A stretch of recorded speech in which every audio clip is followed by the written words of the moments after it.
함께 예배하는 모든 분들 가운데 이 말씀의 축복이 함께 하시기를 주님의 이름으로 축원합니다.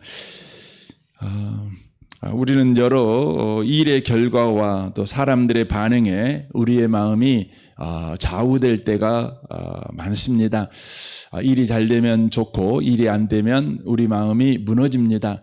사람들의 반응이 우리가 생각하는 좋은 반응이면 우리가 너무나 좋죠. 그러나 그렇지 않은 경우에 우리 마음이 또 흔들리는 경향이 우리 가운데 있습니다. 그 이유를 오늘 본문은 우리에게 말씀을 해주고 있습니다. 그것은 우리의 역할과 하나님의 책임을 바로 혼돈한 데서 온다고 하는 것입니다. 지금 제자들을 주님께서 세상으로 보내십니다. 주님께서 제자들을 보내는 세상은 바로 우리에 대하여서 때때로 환영도 하지만 때때로 거절도 하는 세상이라는 것이죠. 그때 우리는 그것에 좌우되는 삶을 살아서는 안 된다는 것입니다. 왜냐하면 우리에게 주어진 역할을 우리가 계속해서 해가야 되기 때문에 그런다는 것입니다. 사람들의 반응에 우리의 마음이 좌우되어지면 하나님이 우리에게 맡겨준 역할을 우리가 끝까지 감당하지를 못합니다. 중도에 포기해버립니다. 중도에 중단해버리는 것이죠. 뒤로 물러가 침눈에 빠지는 사람이 돼버리는 것입니다. 우리가 인생살이를 해갈 때에 계속 해간다는 것이 얼마나 굉장한 일입니까? 그러나 계속한다는 것이 어렵습니다. 계속하면 된다는 걸 얼마든지 알지요. 여러분과 저에게 좋은 습관을 지속해 간다는 것이 얼마나 중요한지. 그래서 여러분 운동한다는 것은 좋은 것이지만 운동을 지속해 가는 것이 더 중요하지요. 오늘 하루 그냥 땀을 한 바켓스 흘리는 것보다 매일매일 꾸준하게 30분 정도 운동을 하는 것이 훨씬 몸에는 좋지요. 음식을 먹는 것도 그렇죠. 규칙적으로 정해놓은 음식을 꾸준하게 그렇게 먹는다면 그게 좋죠.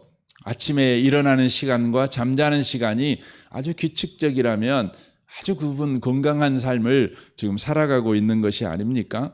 그러나 규칙적으로 꾸준하게 한다는 것이 참 어렵습니다. 가장 큰 방해가 되는 것이 뭐냐면 바로 결국은 우리 마음이죠. 우리 마음이 들쑥달쑥 해버린다고 하는 것이죠.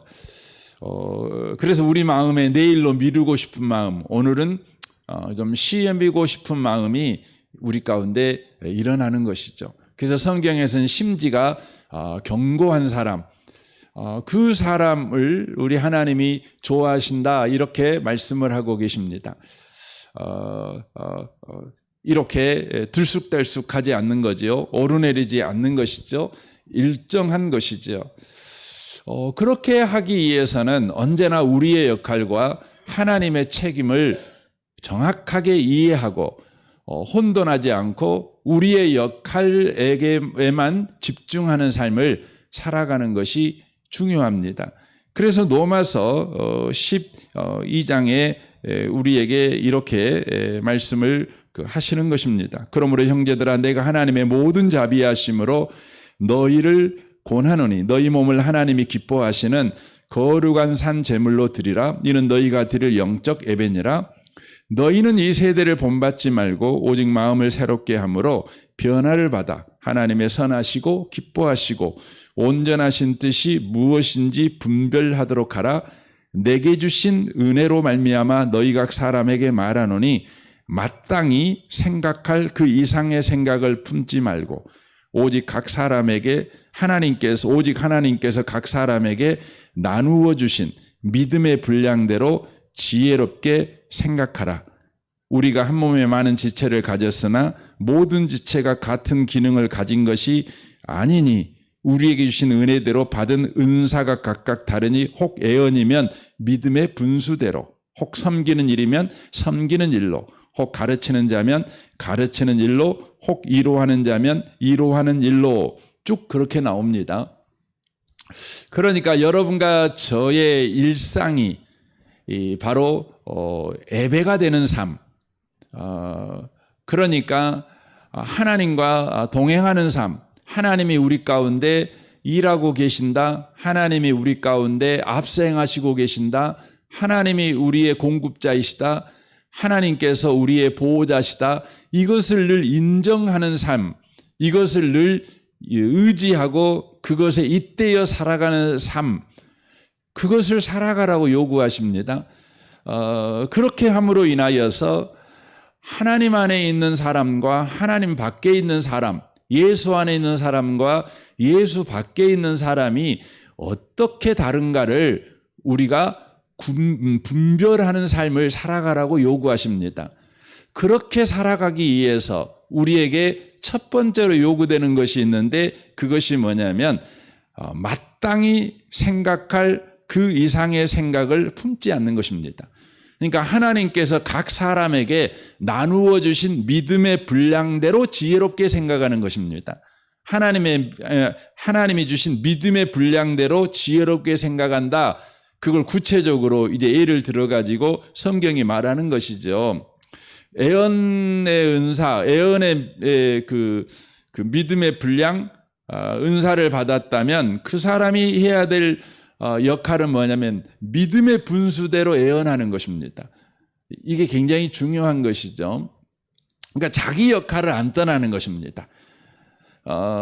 그 주변 사람들이 어떻게 하느냐에 따라 내 역할이 바뀌는 것이 아니라 하나님이 내게 주신 역할을 따라서 그 역할에 충성하는 것입니다. 그러니까 계속해서 하나님이 나에게 주신 역할에만 고도의 집중력을 발휘하는 삶을 바로 살아가는 것이죠. 그렇게 하게 될 때에 우리에게 주어진 모든 삶의 현장에서 우리는 하나님과 바른 관계 속에서 예배자의 삶을 살아갈 수 있다는 것입니다. 그렇게 살아가게 될 때에 예수 믿는 사람하고 예수 안 믿는 사람하고 무엇이 다른가를 바로 분별하는 바로 삶을 여러분과 제가 살아갈 수 있다는 것입니다. 이걸 지금 로마서 12장이 이야기를 하고 계시는 것입니다. 그러나 우리는 그리스도인으로서 삶을 살아갈 때에 언젠가는 그리스도인이 되었다가 언젠가는 그리스도인 아닌 것처럼 살다가 뭐 늘 들쑥달쑥하죠. 그래서 우리를 딱 보고 하루를 보고 있으면 저 사람은 예수 믿는 사람이야. 이게 분명해. 이렇게 안 믿는 사람들이 확인하기가 어렵습니다. 우리가 그 사도행전에 보면 안디옥 사람들은요, 그 세상 사람들한테 어떤 그 호칭을 받게 되냐면 그리스도인이라는 호칭을 받습니다. 이건 안 믿는 사람들한테 받는 거예요. 안 믿는 사람들이 시장통에서 예수 믿는 사람을 이렇게 만났어요. 사업하느라고 만났어요. 또 이웃이기 때문에 또 만났어요. 만나서 대화를 해보고 또 어떤 일을 만났을 때 그분들이 하는 태도를 보니까 저 사람들은 우리하고 좀 달라요.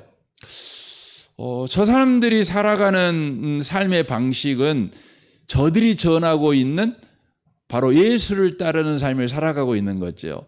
그래서 그들의 이름을 뭐라고 호칭을 하게 되면 그리스도인 이렇게 되어 있습니다. 그리스도인이라는 말은 그리스도를 따르는 사람들, 또 그리스도께 속한 사람들이라는 의미를 가지고 있는 것이죠.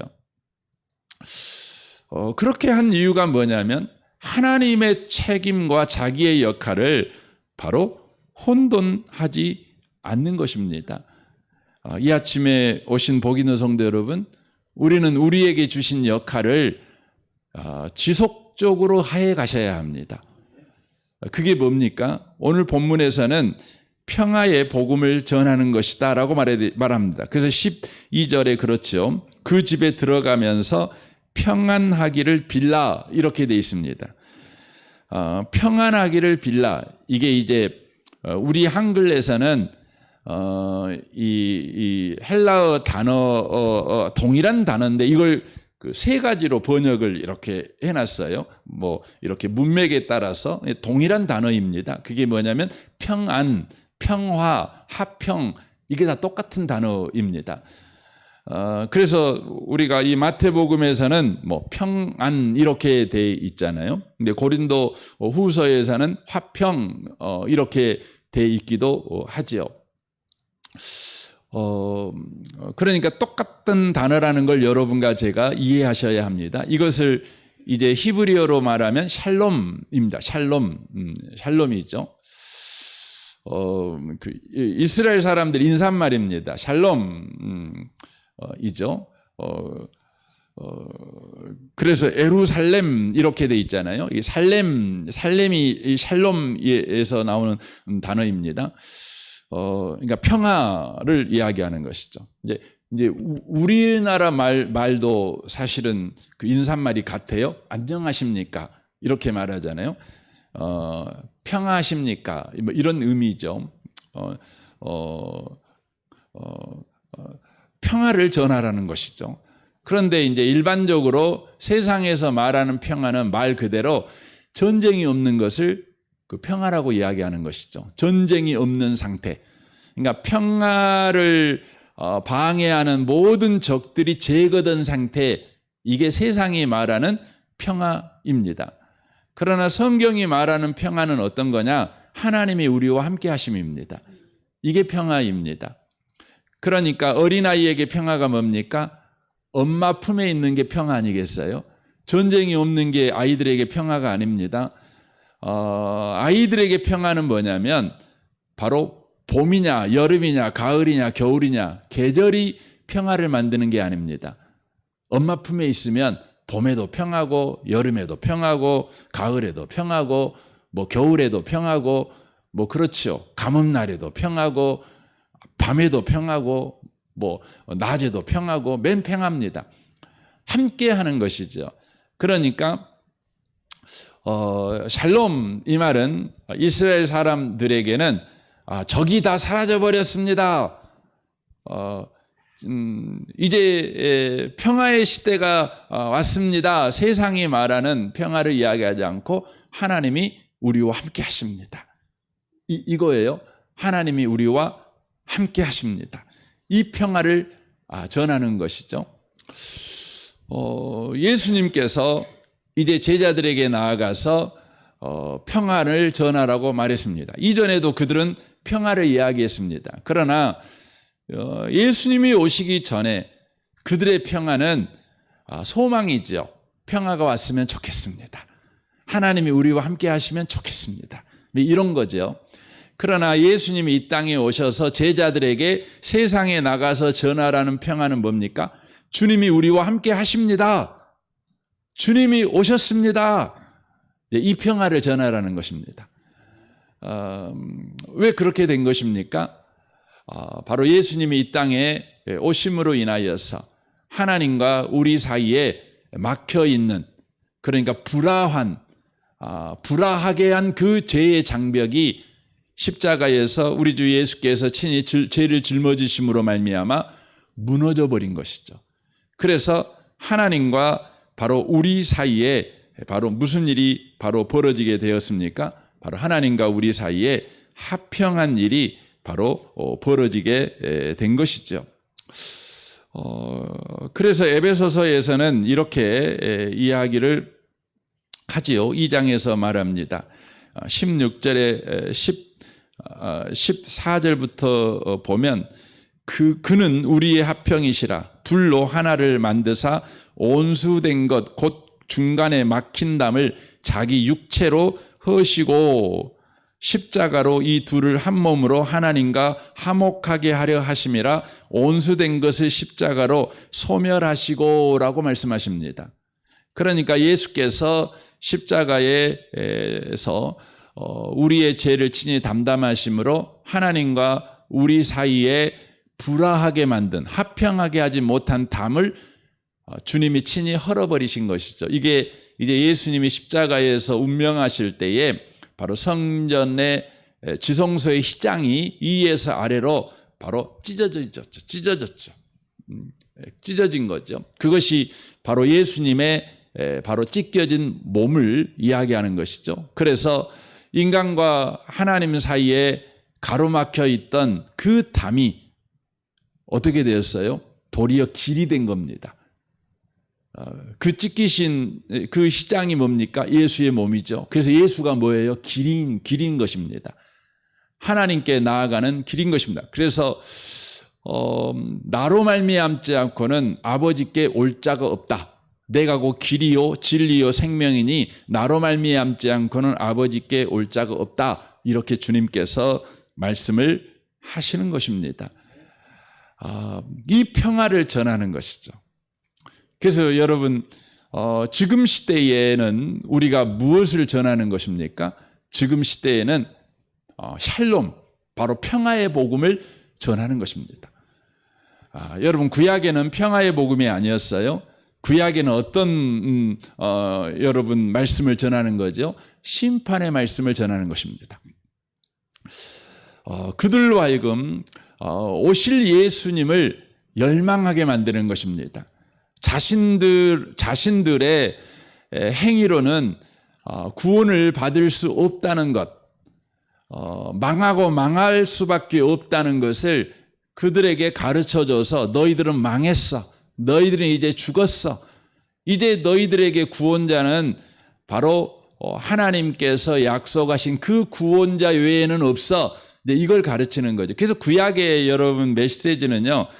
선지서를 읽어보시면 모두 다 어떤 메시지예요? 다 심판의 메시지입니다. 구약의 선지서가 다 심판의 메시지입니다. 이사야서부터 에레미야, 에스겔, 다니엘, 호세아 쭉 해서 말라기까지 다 그렇습니다. 근데 구약의 선지자들은요, 이것을 계속하는 겁니다. 계속하는 겁니다. 심판의 메시지를 계속 전하는 것입니다. 너무너무 고통스럽죠.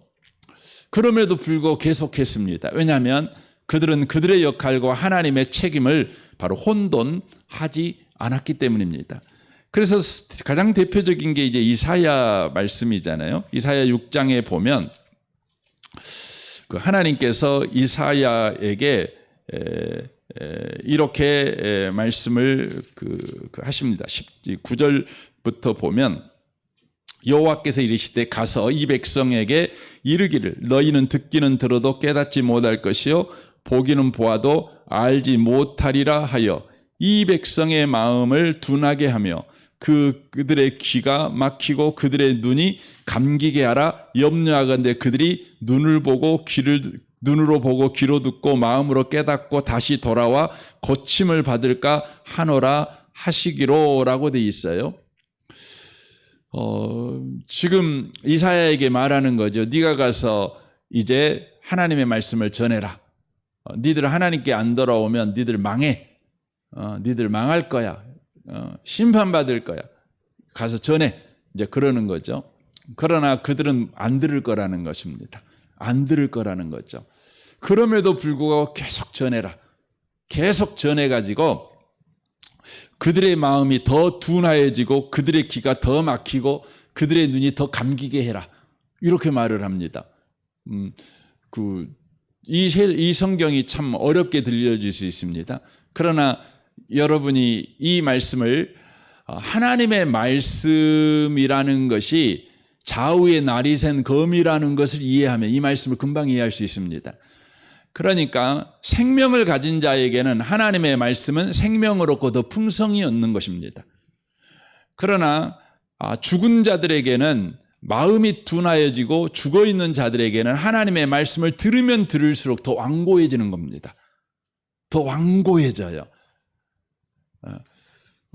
여러분 오늘날도 그러잖아요. 똑같은 설교를 듣지만 어떤 분은요, 너무 은혜를 받았대요. 실제 이제 그렇죠. 저희 교회에 똑같은 일이 일어났었어요. 저에게 어떤 분이 저한테 오셔가지고 너무너무 말씀이 너무 수요일날 제가 설교를 했는데 너무너무 말씀이 그 은혜가 되고 좋습니다. 목사님 저만 듣기 아까우니까 목사님 허락하신다면 주일날도 한번 이 말씀을 약간 언급해 주시면 너무 은혜가 될 것 같아요. 저한테 그러시더라고요. 그런데 저한테 문자가 하나 왔어요. 그 문자가 뭐냐면 목사님 저 너무 시험 들었습니다. 어떻게 목사님 그렇게 설교할 수 있습니까? 그렇게 문자가 왔어요. 어떻게 저한테 그렇게 이야기할 수 있습니까? 그러시더라고요. 그래서 제가 다시 들어봤어요. 제가 그분한테 이야기를 했나? 아무리 해봐도요, 그런 적은 없는데. 여러분, 이 부분이 뭐냐면 하나님의 말씀이 여러분 좌우에 날이 섰다는 것을 이해하셔야 돼요. 예. 그래서 여러분 하나님께서 어떤 분한테는 소망의 말씀으로 복의 말씀으로 다가와요. 근데 어떤 사람에게는요 저주의 말씀으로 다가올 수 있어요. 그럼 저주하려고 그러는 겁니까? 그 말씀이 들렸다는 말은 어떤 의미? 회개하라는 말 아니겠어요? 그런 의미죠. 여러분 구약은 그런 의미입니다. 근데 계속합니다. 계속 하라는 것입니다. 왜냐하면 이사야가 이것 때문에 너무너무 고통을 받거든요. 그래서 이사야도 이 말씀 하기 싫죠. 다음에 에레미야도 마찬가지고 에스겔도 마찬가지. 그런데 이들이요 계속해서 하나님을 통해 배운 것이 있어요. 그게 뭐냐면 자기의 역할과 하나님의 책임을 혼돈하지 않는 거예요. 자기들의 역할은 뭐냐면 말씀 전하는 거예요. 때를 얻든지 못 얻든지. 여러분과 제가 오늘 하루도 이렇게 살아가요. 여러분이 그리스도인으로서 맡은 역할이 있을 것입니다. 그 역할을 여러분이 계속해 가셔야 돼요. 우리는 침눈에 빠져서 뒤로 물러갈 자가 아닙니다. 우리는 계속해서 해야 됩니다. 그것이 그렇게 하기 위해서는 오늘 하루도요. 여러분과 제가 해야 될 역할, 그건 우리가 충성하는 거 아닙니까? 주님의 역할은 주님께서 잘하게 하는 것이고 열매 맺게 하는 거예요. 그건 주님 역할이에요. 내가 열매 맺게 하는 건 아닙니다. 그러므로 여러분 결과의 마음이 뺏겨서 여러분 낙심하지 마십시오. 여전하게 주님이 여러분에게 하라고 하신 일에 진력하는 오늘 하루를 살아내는 복 있는 성도들이 다 되시기를 주님의 이름으로 축원합니다. 아멘. 우리 같이 기도하겠습니다.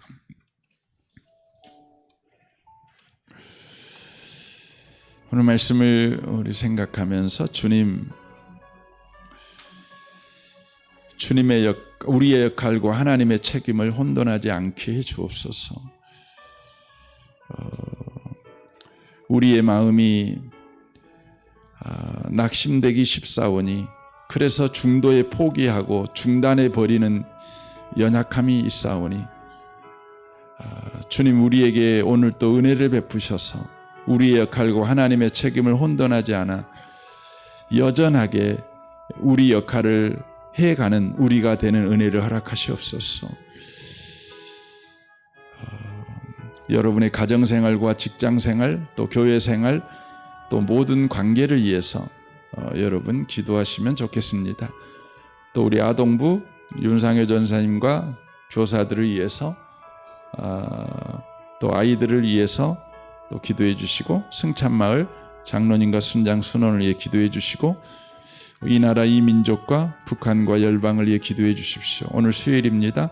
수요 예배를 위해서도 여러분 기도해 주시면 좋겠습니다. 좋으신 주님께 통성으로 구하겠습니다. 기도하겠습니다. 하나님 아버지 감사합니다.